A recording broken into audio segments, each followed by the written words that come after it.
මේ ලස්සන කතාව අපිට ලියලෙව්වේ මාමඩුව දසුනිකා තත්සරණී යාළුවා. එකමත් එක කාලෙක සිංගිති කියලා ගොඩාක් දුප්පත් ළමයෙක් හිටියා. එයාට හිටියේ එයාගේ අම්මා විතරයි. සිංගිතේ අම්මයි ජීවත් වුණේ හේනක වැඩ කරලා. එයාලා හරීම දුප්පත් හින්දා හුඟක් මහන්සි වෙලා තමයි කෑම බීම හොයාගත්තේ. එකමත් එක දවසක සිංගිතිගේ අම්මට හොඳටම අසනීප වුණා.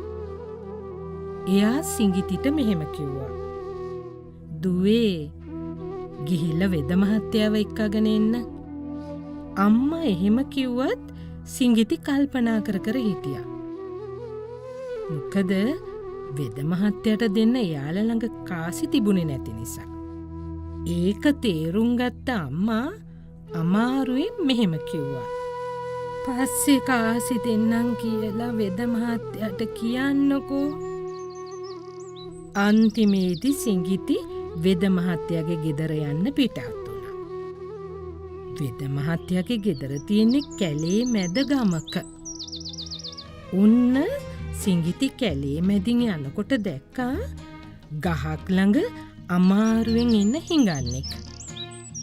එයාගේ කකුල් දෙකම නැහැ. ඒක දැකපු සිංගිතිට හිඟන්න ගැන ගොඩාක් දුක හිතුණා. හිඟන්නගේ ළඟින් යනකොටම හිඟන්න සිංගිතිට කතා කළා. අනේ දුවේ දවස් ගානකින් කාලා නැහැ. කෑමට මොනවා හරි ගෙනත් දෙන්නකෝ. සිංගිතිට කර කියා ගන්න දෙයක් නැති වුණා. එයාට මතක් වුණා ලෙඩ ඇඳේ ඉන්න අම්මව. ඒ එක්කම මතක් වුණා ඇවිදින්න බැරි හිඟන්නව.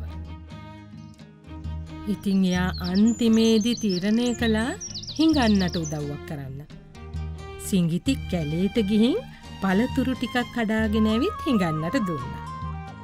පළතුරු ඔක්කොම කාපු හිඟන්නා සිංගිතිගෙන් තවත් උදව්වක් ඉල්ලුවා.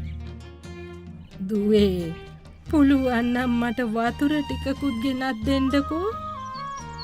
සිංගිතිට දැන් හොඳටම පරක්කු වෙලා.